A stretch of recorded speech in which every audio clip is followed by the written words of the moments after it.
अच्छा first day आज दरगान No smoking here. जलाया तो नहीं। मुझे तो जाला है लेकिन किताबें उनसे नो स्मोकिंग यार।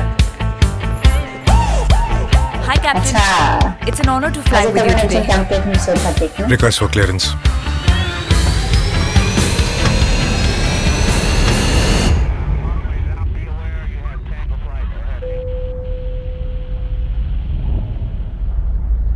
कंपनी को सिर्फ 2 चीजों से फर्क पड़ता है। Are you safe? Are you legal?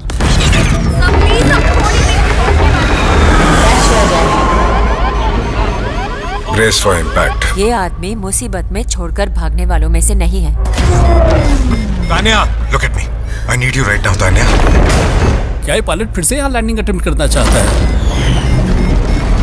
Reverse is normal.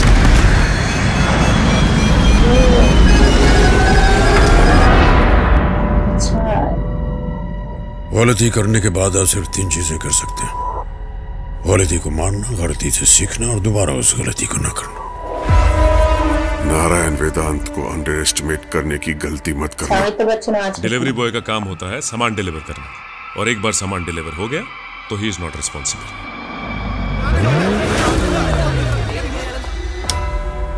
Against the rules. हाँ, और आप तो रूल्स को बहुत फॉलो करते हैं। पानी को ऐसे छेड़ो कि मछलियां घबरा जाए। अपने शब्द और समय को बहुत ही सोच समझ कर खर्चे, ये दोबारा लौट कर नहीं आता। कभी उस जगह मत जाना जहां तुम्हारी सोच तुमसे पहले पहुंच जाए। मैं चीजें कभी भूलता नहीं। I have a photographic memory. आपके शब्द आपके एक्शन से मेल नहीं कर रहे, और आपके एक्शंस आपके शब्दों के साथ मेल नहीं कर रहे। तुम खुद पर यकीन नहीं करोगे ना, तो दुनिया में कोई भी तुम पर यकीन नहीं करेगा। उन्हें भी कुछ नहीं दिखाई दे रहा था। But how could this be possible? क्योंकि उनकी आंखें भी। तुम्हारे अंकल एविएशन मिनिस्टर है। She really trusted you, you bastard. It's a trap. तो इस बार हत्यारा कौन था? कुछ दिन ऐसे होते हैं when I love my job, और कुछ दिन ऐसे होते हैं कि I hate it. हर हादसे के 2 पहलू होते हैं, क्या हुआ और कैसे हुआ।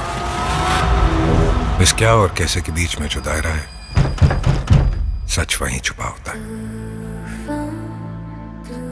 गलतियां सबसे होती हैं कैप्टन, मुझसे भी होती हैं, लेकिन गलतियों को ना मानना आपका कैरेक्टर दर्शाता है। Directed by Ajay Devgan. 29 April 2022 সালে এটি রিলিজ হবে। আচ্ছা, তার মধ্যে ঈদের সময় এটা রিলিজ হবে 29 এপ্রিল 2022 সাল, মানে হচ্ছে আরো কয়েক মাস রয়ে গেছে। সো আমার মনে হয় যে এটা রোজার ঈদের সময় হয়তো রিলিজ হবে, বাট অজয় দেবগন এটাতে ডিরেক্টর। সো এত সুন্দর একটা মুভির ডিরেক্টর হচ্ছেন অজয় দেবগন। আসলে এই মুভিটা নামটা শুনে মনে হচ্ছে রানওয়ে 34, মানে হচ্ছে প্লেন ক্রাশ নিয়ে হয়তো বেসিক্যালি এই মুভিটার স্টোরি। এবং এই মুভিটা আমার মনে হয় যে সমসাময়িক অনেক কি বলে বিমান কিন্তু ক্রাশ হয়, বাট সেই ক্রাশের পিছনে কি কারণ থাকে সেই কিছু রিয়েল স্টোরি নিয়ে হয়তো এই মুভিতে স্টোরিটা বানিয়েছেন। এটা হতে পারে কিছু এরকম অনেক হয়, অনেক প্লেন কিন্তু ক্রাশ হয়ে যায়, অনেক প্লেন কিন্তু নিখোঁজ হয়ে যায় যাত্রী নিয়ে, বাট সেটার পিছনে কাহিনীটা কি সেটা আমরা জানি না। সেটা কিন্তু রিয়েল স্টোরি বেস করে মনে হয় না রানওয়ে 34 এই স্টোরিটা বানানো হয়েছে মুভিটা। আর এখানে অনেক ডায়লগ দেওয়া হয়েছে, এত সুন্দর ডায়লগ। এবং এই মুভি কিন্তু ডিরেক্টর প্রডিউসার হচ্ছেন অজয় দেবগন, নিজের প্রডিউস। আর এখানে অলরেডি এত বড় মাপের একজন নায়ক আছেন অমিতাভ বচ্চন, সাথে অজয় দেবগন, এবং সেখানে আরো অনেকে আছেন কিন্তু আমরা দেখতে পেলাম। তারপর হচ্ছে এখানে কি বাই কেরি মিনাটিও আছেন, কিন্তু কেমিও বাই কেরি মিনাটি আছে। কেরি মিনাটিকে এখানে দেখানো হয় না, বাট কেরি মিনাটি আছেন। সো যাই হোক, রানওয়ে 34 এই মানে ট্রেলারটা দেখে মনে হচ্ছে যে মুভিটা আসলে বেস্ট হবে, কারণ এই পর্যন্ত আমার মনে হয় যে এরকম টাইপের এর আগে হয়তো প্লেন ক্রাশ নিয়ে অনেক মুভি বানিয়েছেন, বাট এখানে একটু ইন্টারেস্টিং বিষয় হচ্ছে এখানে আসলে আমরা অজয় দেবগনকে দেখতে পাবো, অমিতাভ বচ্চনকে দেখতে পাবো, বড় বড় সুপারস্টার দুজনকে আমরা দেখতে পাবো, সাথে অজয় দেবগন এখানে এমন একজন ক্যাপ্টেন যে আসলে তার অনেক ভুলের কারণে হয়তো বা প্লেন ক্র্যাশ হয়ে যায়, বা পরবর্তীতে হয়তো সেটা স্বীকার করে না, কারণ হচ্ছে সেই সত্য ঘটনার পিছনে হয়তো কোন রহস্য লুকিয়ে আছে, এরকম হতে পারে। তো এখানে কিন্তু অনেক ডায়লগ দিয়েছেন। একটা ডায়লগ আমার মনে আছে, সেটা ওইটা প্রথম দেখেছিলাম যে একটা ডায়লগ আছে যে আমাদের মধ্যে অনেকেরই ভুলভাল হতে পারে, ঠিক আছে, আমরা অনেকে ভুল করে থাকি, কিন্তু ভুলটা করার চেয়ে ভুলটাকে স্বীকার না করাটা হচ্ছে সবচেয়ে দোষ। সেই ডায়লগটা আমার খুব সুন্দর লেগেছে, যদিও আমি বাংলাতে কনভার্ট করে সেটা হিন্দিতে বলেছিল।